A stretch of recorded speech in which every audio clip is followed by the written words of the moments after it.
World food India 2023 का शुभारंभ प्रधानमंत्री मोदी ने कहा, पिछले 9 वर्षों में प्रसंस्कृत खाद्य निर्यात में 150% की हुई वृद्धि। 21वीं सदी में खाद्य सुरक्षा एक बड़ी चुनौती।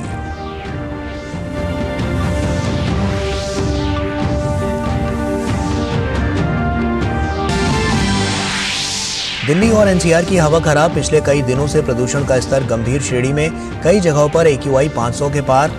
भाजपा ने दिल्ली सरकार पर साधा निशाना, कहा अरविंद केजरीवाल को दिल्ली की सेहत से नहीं है कोई सरोकार।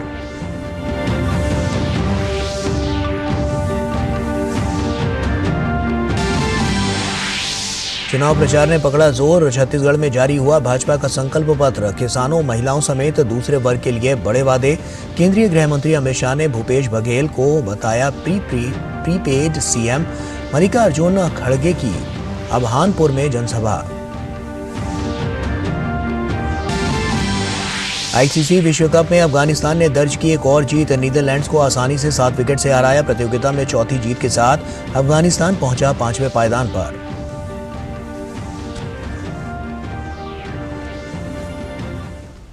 नमस्कार, आप देख रहे हैं डीडी न्यूज। आपके साथ मैं हूं गौरव श्रीवास्तव।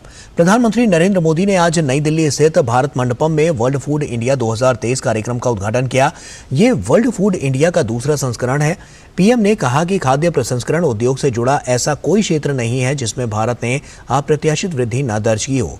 ये खाद्य क्षेत्र से जुड़ी हर कंपनी, हर स्टार्टअप के लिए स्वर्णिम अवसर है। प्रधानमंत्री नरेंद्र मोदी ने खाद्य कार्यक्रम वर्ल्ड फूड इंडिया 2023 के दूसरे संस्करण का उद्घाटन किया।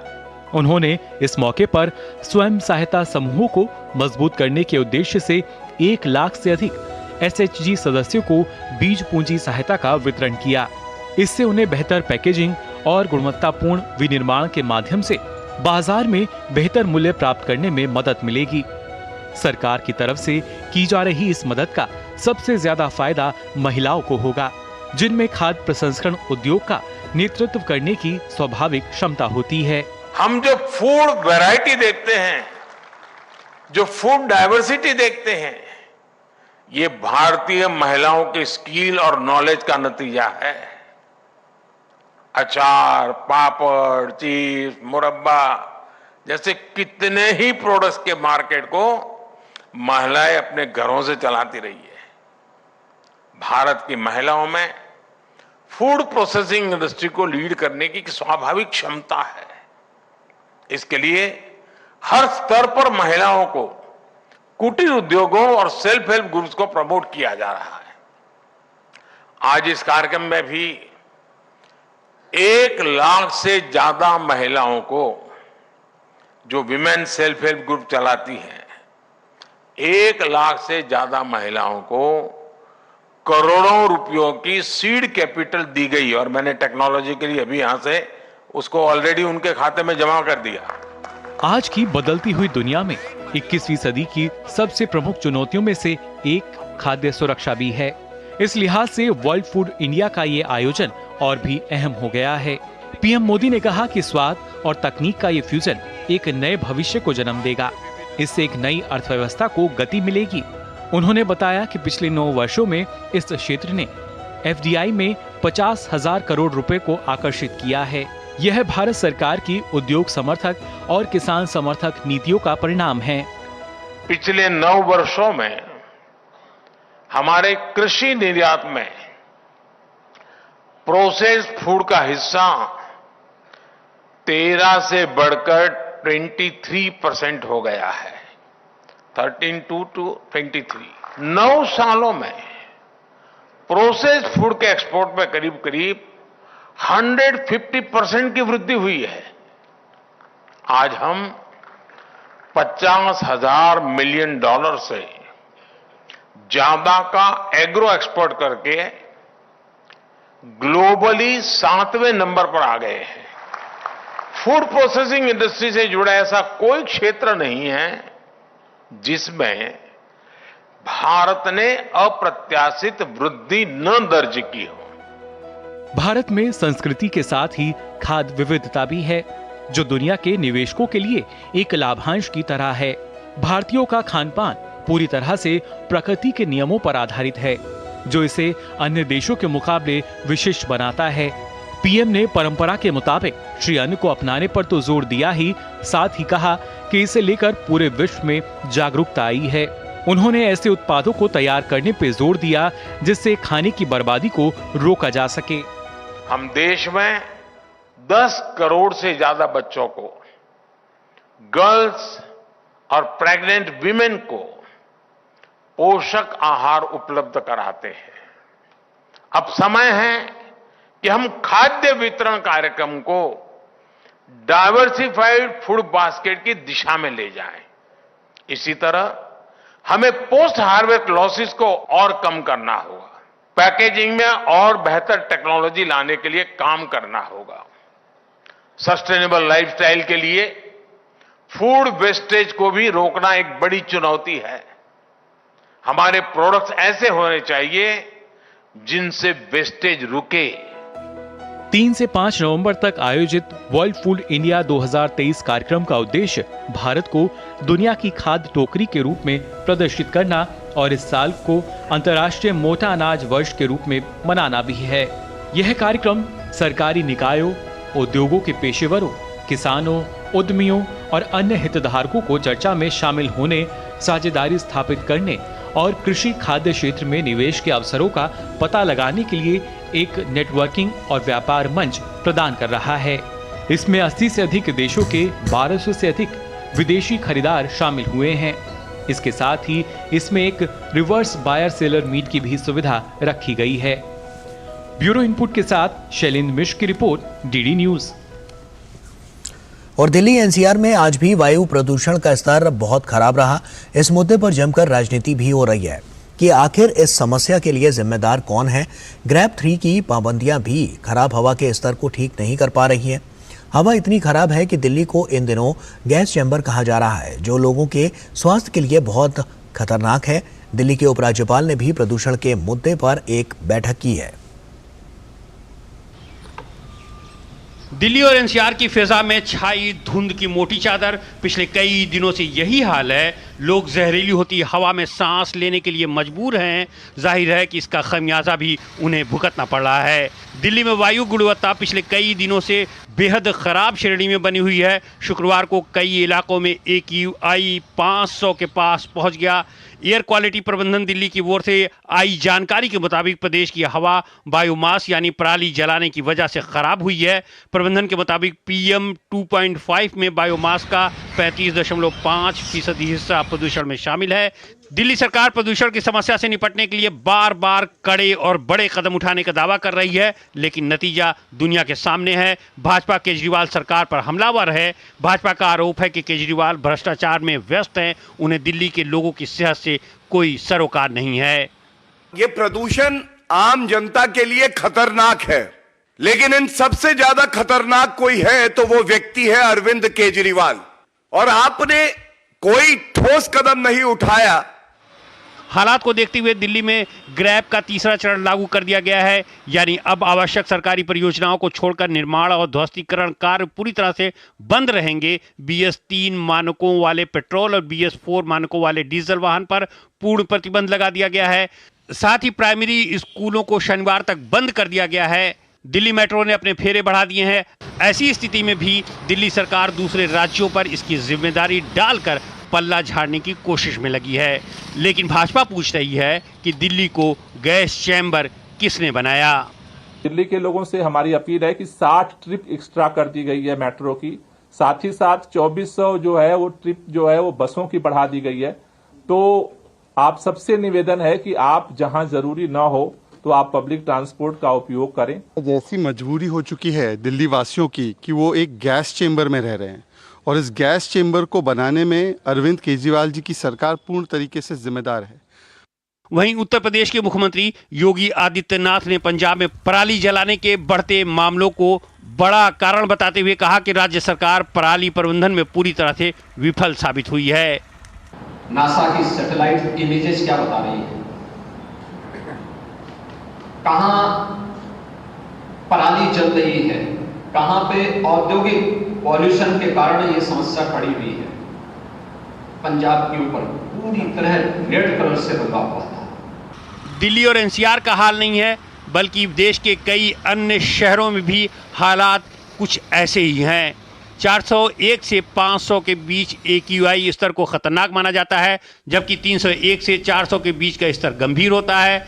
वहीं 201 से 300 के बीच का स्तर अस्वस्थ माना जाता है। बहरहाल बढ़ते प्रदूषण के साथ आरोप प्रत्यारोप का दौर भी बढ़ता जा रहा है, लेकिन सवाल यही है कि दिल्ली वासियों को इससे राहत कब मिलेगी। Bureau report, DD news. केंद्रीय गृह मंत्री और भाजपा नेता अमित शाह ने छत्तीसगढ़ विधानसभा चुनाव के लिए भाजपा का घोषणा पत्र जारी किया है। इसमें पार्टी ने राज्य की जनता से कई वादे किए हैं, जिसके तहत हर विवाहित महिला को हर साल 12,000 रुपए दिए जाएंगे।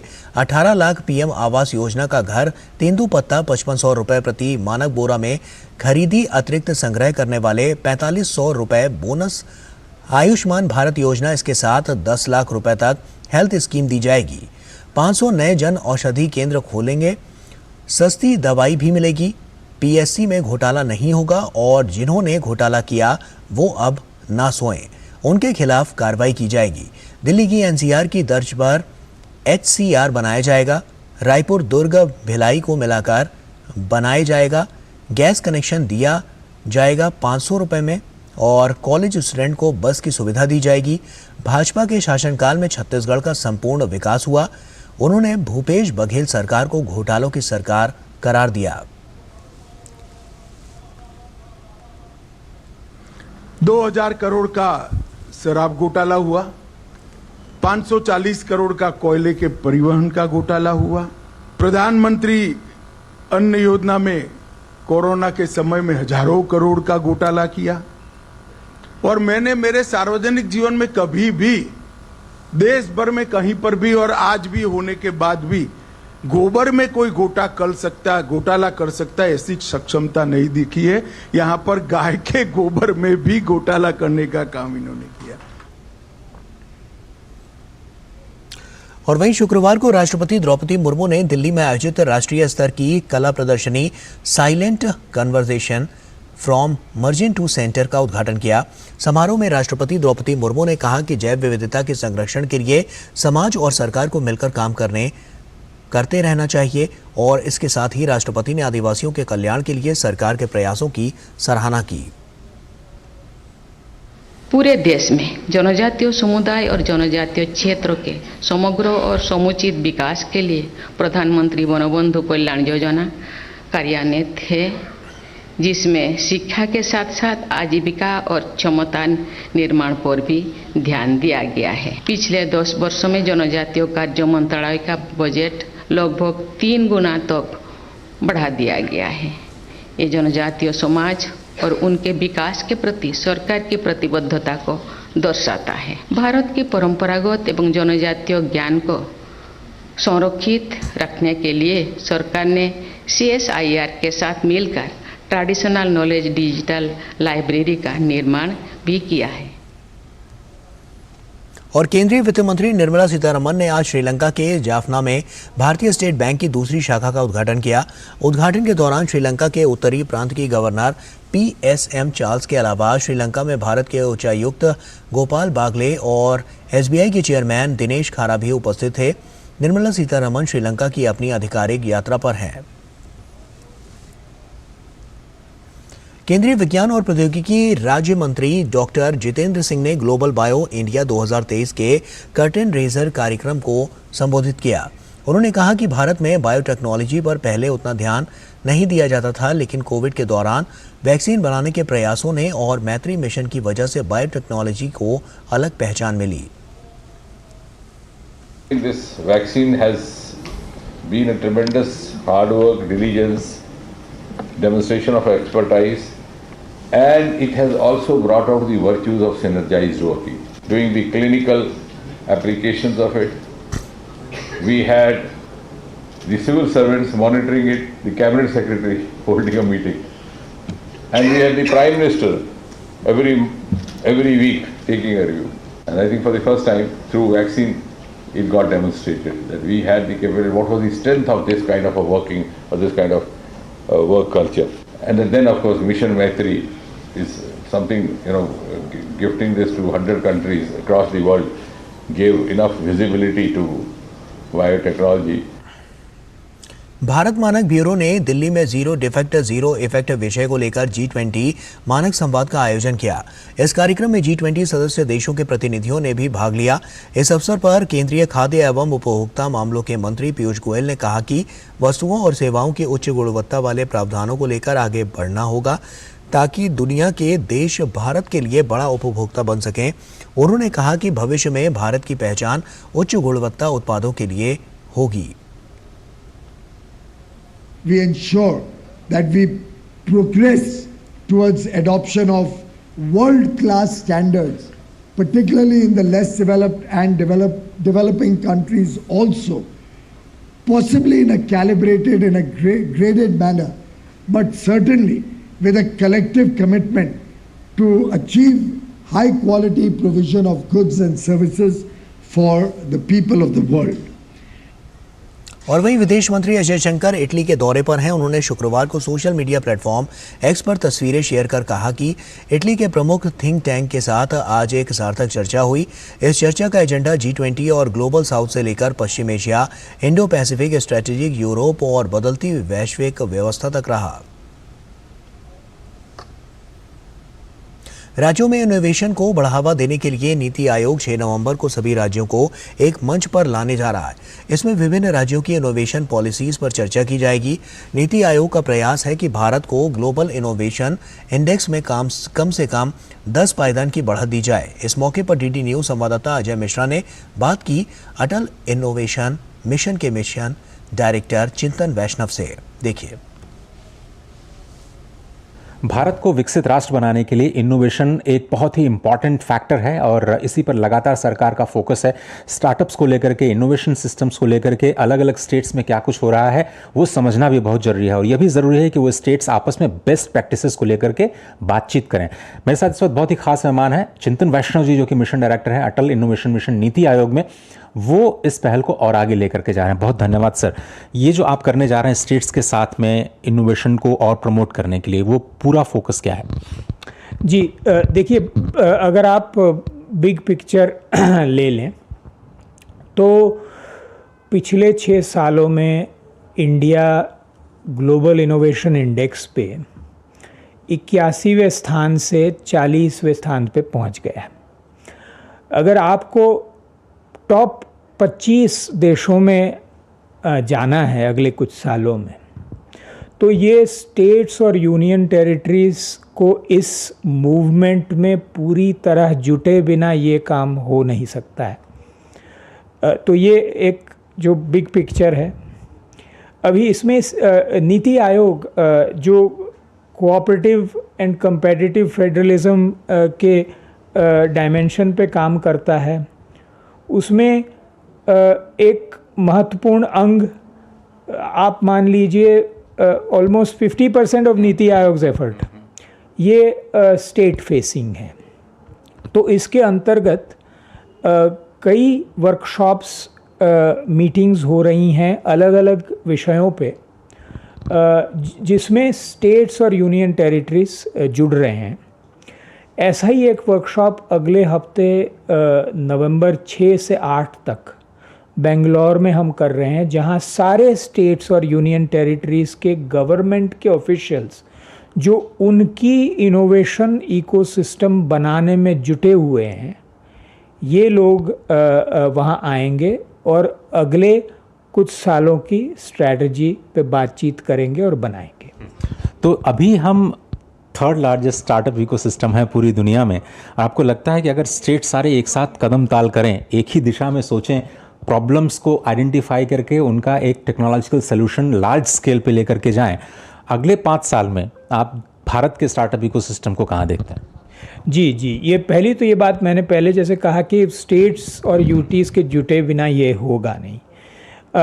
अभी काफ़ी मॉडल्स जो हैं ये हमने बना दिए हैं, ये चल रहे हैं। अटल टिंकरिंग लैब्स देखिए, 10,000 लैब्स बना दिए हैं।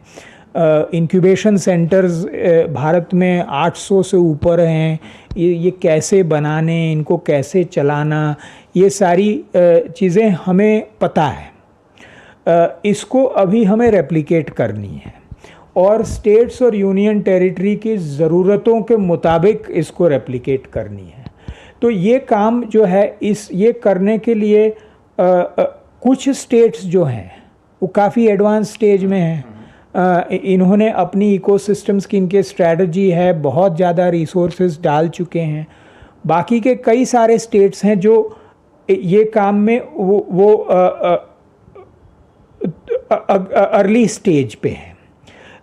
तो इनको जहाँ जहाँ जो भी सक्सेसेस हुई हैं उनसे सीख के जितना जल्दी आगे बढ़ पाएँ ये बढ़ना है। लेकिन अगर आप सोच लीजिए कि हमारे पास कोई जादुई पुड़िया है और आज सारे स्टेट्स और यूटीज़ ने तय कर लिया कि अगले 5 साल में एक मैच्योर इनोवेशन इकोसिस्टम बनानी है हमें, तो हमारा ये जो नंबर है ये इजीली 5 से 10 स्पॉट जो 40 पे हैं वो जंप कर जाएगा। फाइनली सर, जो स्टार्टअप 20 जिसको पहली बार इंडियन प्रेसिडेंसी ने शुरू किया, जिसको आपने लीड किया, चेयर किया, ये चीज़ें आगे कहाँ जाती हुई दिखाई दे रही हैं अगली प्रेसिडेंसी में, और हम लोग का क्या बिगेस्ट टेक अवेज रहे इस पूरी चेयरमैनशिप के दौरान? जी, तो ये बहुत अच्छा प्रश्न है। स्टार्टअप 20 जैसे आप जानते हैं इंडिया ने प्रपोज़ किया था, हम उसको 0 to 1 लेके गए। वर्ल्ड लीडर्स ने कहा कि ये G20 का परमानेंट फीचर बनेगा। लेकिन ये जो कम्युनिके स्टार्टअप्स ने और इकोसिस्टम्स, दुनिया के सारे इकोसिस्टम्स ने साथ में मिलके जो बनाया और प्रस्तुत किया वर्ल्ड लीडर्स को, ये अगले 10 साल का एक ग्लोबल इनोवेशन स्टार्टअप इकोसिस्टम कैसे बनाएं, इसका ये रोड मैप है। 5 चीज़ें हमारी इकोसिस्टम को करनी है। पहली तो ये कि इंक्यूबेटर्स जो हमारे हैं देश में वगैरह, इनको ग्लोबल फ्रेमवर्क्स को एम्ब्रेस कर लेना है कि आपके स्टार्टअप का एनालिसिस जो है, इवैल्यूएशन, वो ग्लोबल फ्रेमवर्क के हिसाब से हो। दूसरा है, इनको ऐसी व्यवस्था बनानी है कि जो स्टार्टअप्स इंटरनेशनल मार्केट्स को, इंटरनेशनल टैलेंट को, इंटरनेशनल फाइनेंस को वगैरह में वगैरह अगर ये उनको पाना चाहें तो ये मैकेनिज़्म ऑफ एक्सेस ये बनी हुई हों। तीसरी बात यह है कि हमारे इंक्यूबेटर्स को इंक्लूसिव प्रैक्टिसेस जो हैं, विमेन एंटरप्रेन्योर्स हैं, रीजनली जो एक्सक्लूडेड हैं, लैंग्वेज के हिसाब से एक्सक्लूडेड हैं, इनको सारों को इकोसिस्टम में शामिल करने के लिए इनको स्पेसिफिक प्रोग्राम्स बनाने हैं इंक्लूजन के। हर एक पीस के लिए कोई ना कोई स्टार्टअप दुनिया में बहुत अच्छा काम कर रहा है। इन सबको साथ करके स्केल कैसे करें, इसका स्केल अप का मैकेनिज़्म चाहिए। और 5वीं बात यह है कि एक एग्जिस्टिंग इंस्टीट्यूशंस जो हैं ये स्टार्टअप इकोसिस्टम्स के देशों में, उनका एक ग्लोबल वर्चुअल नेटवर्क कैसे बने। तो 5 चीज़ें हो गई: framework, access, inclusion, scaling sustainable startups and network. ये एक मज़ेदार बात ये है कि ये एक्रोनिम FAISN ये तो नया फैशन है। तो लेकिन ये भी इनक्रेडिबल है सर कि जिस रोड मैप को आपने दुनिया के लिए तय किया अगले 10 सालों के लिए, वही रोड मैप अब आप चाहते हैं कि नीचे परकुलेट करें और स्टेट्स उसको अडॉप्ट करें और हम एक स्टार्टअप और इनोवेशन नेशन के रूप में उभरे। बहुत बहुत धन्यवाद वक्त निकालने के लिए, हमसे बात करने के लिए। इस खास बातचीत में सिर्फ इतना ही। कैमरामैन अनिल ठाकुर के साथ अजय मिश्र, DD न्यूज़, दिल्ली।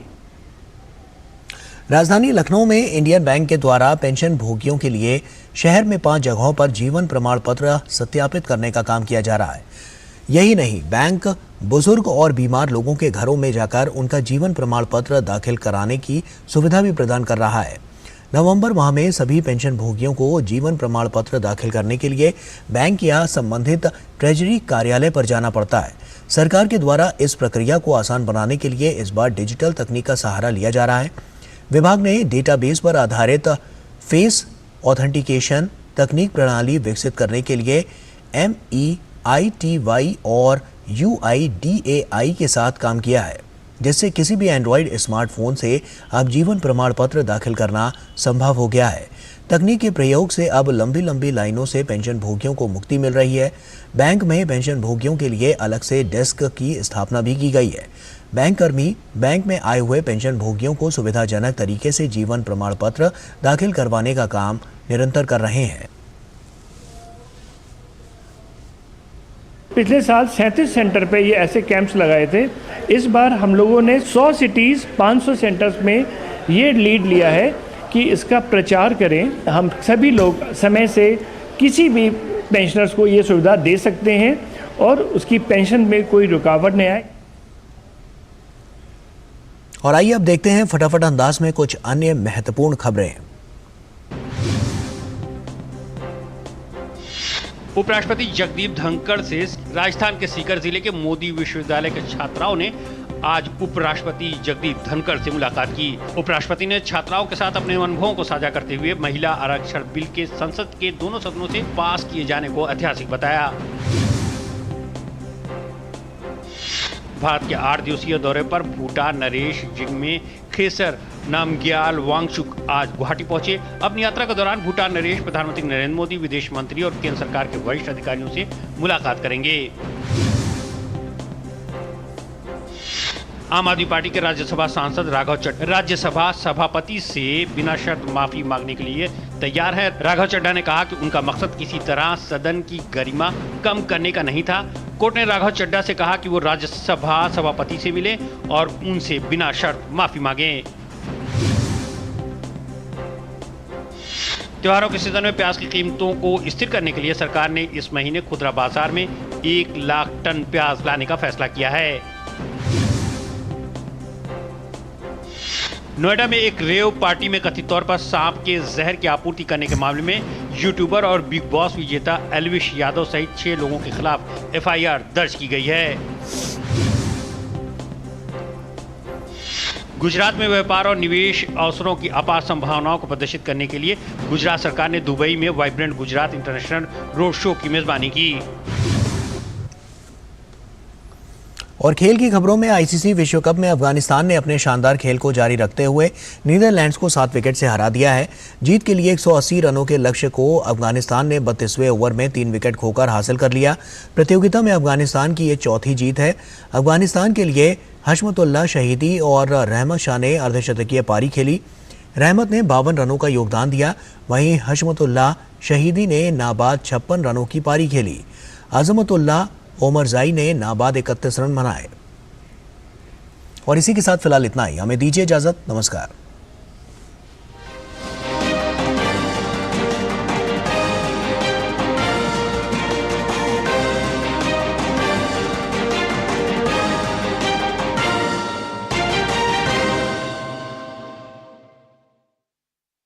परिवर्धन